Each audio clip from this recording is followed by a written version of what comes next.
Hi everyone, some gamer dude here. This week I'm doing something of a real throwback. I'm going back to the original era of Vanguard for a hybrid, cards I like, and retro deck tech video. I've been thinking about old school Vanguard quite a bit lately, and the charm that era had. Something I think Vanguard lacks after a time, which led me to today. The goal of today is to look back at Asura Kaiser and create what I believe to be the ideal build for him, both in the BTO 5 era and the BTO 9 era.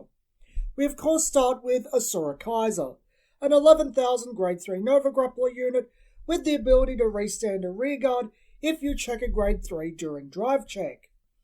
Asura Kaiser frankly isn't even playable till the Death Army come out in BTO 3, as you'd have to keep fueling Brutal Jack or utilise a grade 3 with 11,000 power for maximum efficiency, and even that isn't stellar. An 11,000 attack that is chance based. So terrifying. If you attack with Jack unboosted, 30% chance to get that full attack. Yeah, no, don't do that. Once the Death Army couple come out, since they share a theme with Asura Kaiser, they stand when a grade 3 is checked, they turn his effect into something a little bit better than a stand trigger, restanding an entire column without any buffs, but it's base 16,000 and can reach as high as 18,000 when Death Army Guy is paired with an 11,000 beta. Thanks to the anime and the themes of the card, Asura Kaiser creates this illusion that it goes with stand triggers. This couldn't be any further from the truth. It has absolutely no forward momentum or pressure by itself. It doesn't naturally plus to go into long game, and if you run stand triggers, your opponent has absolutely no reason to guard it. No threat of multiple damage or effects. You could use Toolkit Boy for threat, but I wouldn't recommend it. At 2 copies it's too chance based, but you need to field fast, and at higher counts it's too cloggy.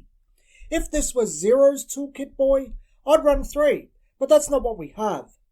The truth is that Asura Kaiser wants critical triggers to get up to a point where the stand effect applies pressure for game, while using draw triggers as the only draw the deck otherwise has is Magician Girl Karara on hit pressure. The whole point of Asura Kaiser and the Death Army is to double your offensive triggers to 16 artificially and use the 8 critical, 8 pseudo stand to put the pinch on your opponent's resources. Full 55% chance to hit anything offensive. Magician Girl Karara is an obvious include. She provides pressure that can be applied to rearguard if you really want that +1 and you want something dead or to force out a 10,000 shield. Over time she will have less benefits as you'll use up all of your counter blasts, but in the meantime you should be expecting your opponent to target her. Her taking the hit isn't a big deal. To get more mileage out of Karara, we do not include Brutal Jack. We don't need him because of the Death Army couple. A standard turn should be Karara supported by Death Army Guy into Rearguard or Vanguard, depending on your counterblast status and your opponent's damage.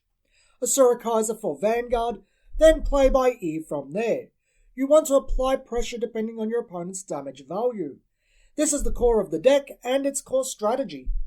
From there it's just a matter of filling in the spots. Mr. Invincible is the best choice for alternate grade 3 in block 1, on virtue of everything else being crap, pressure based, or Stern Blaukluger. This does change the play pattern considerably. It completely removes the idea that you'll use stand effects, instead replacing that with Karara having many more chances to draw you cards. You can now spread threat between Karara and whatever else the other column is if you check critical. If you really want to push it, you can go for a Death Army column, but in Nova Grappler you have to be a bit speedy to board everything. You might not have the chance. Nevertheless, it's still a decent game plan. Outlast them another way. Same idea, different pathway. The last grade 2 can be one of 2 choices. If you want defenses, go for King of Swords. If you want more countercharge, go for Hungry Dumpty. I think it's more viable to go for King of Swords, as you can countercharge in other ways, and King of Swords stat line is more beneficial. defense going first, and access to additional 18,000 columns. Grade 1 gets Twin Blader, our perfect guard, with the last 6 Grade 1s split between 4 Tough Boy and 2 Claydor Mechanic.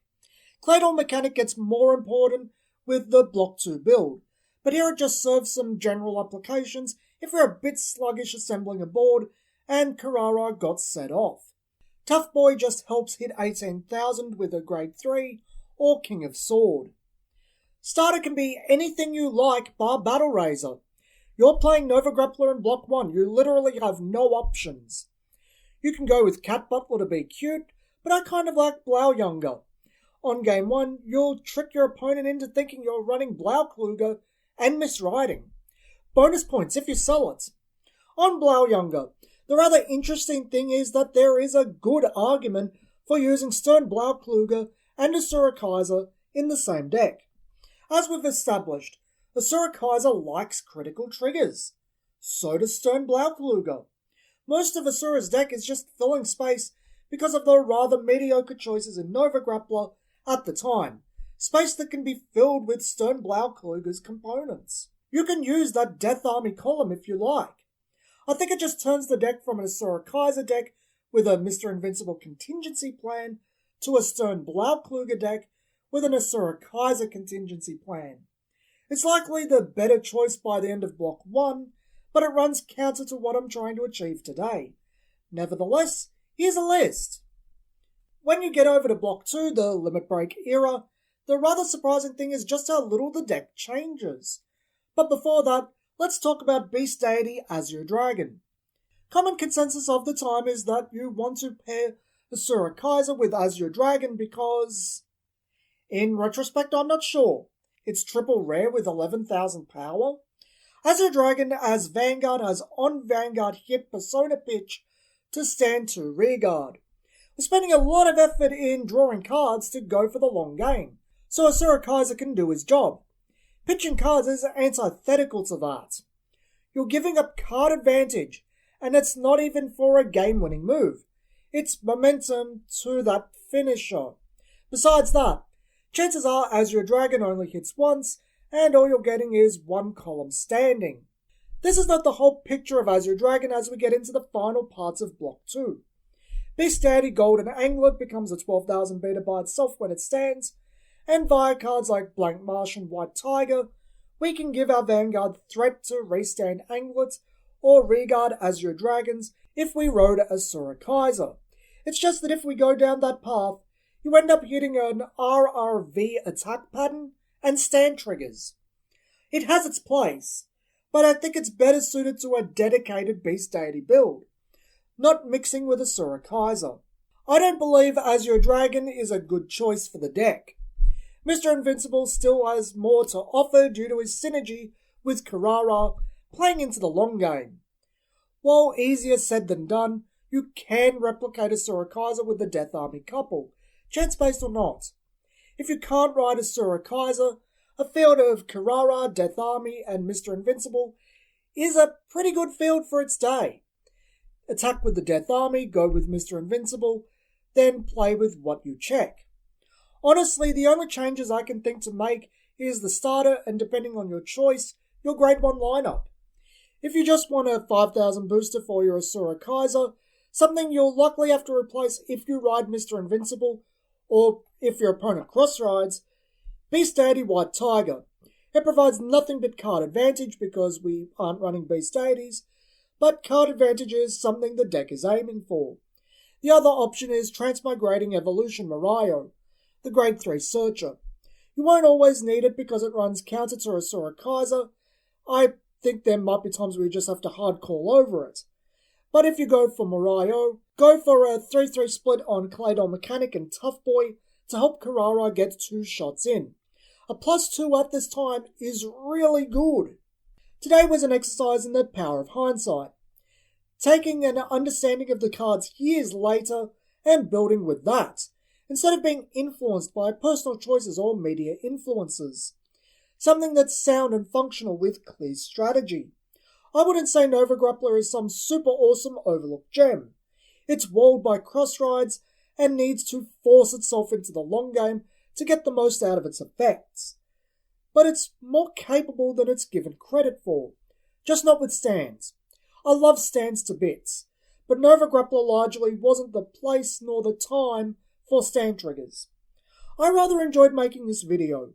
I like looking back at things. These type of videos flow freely.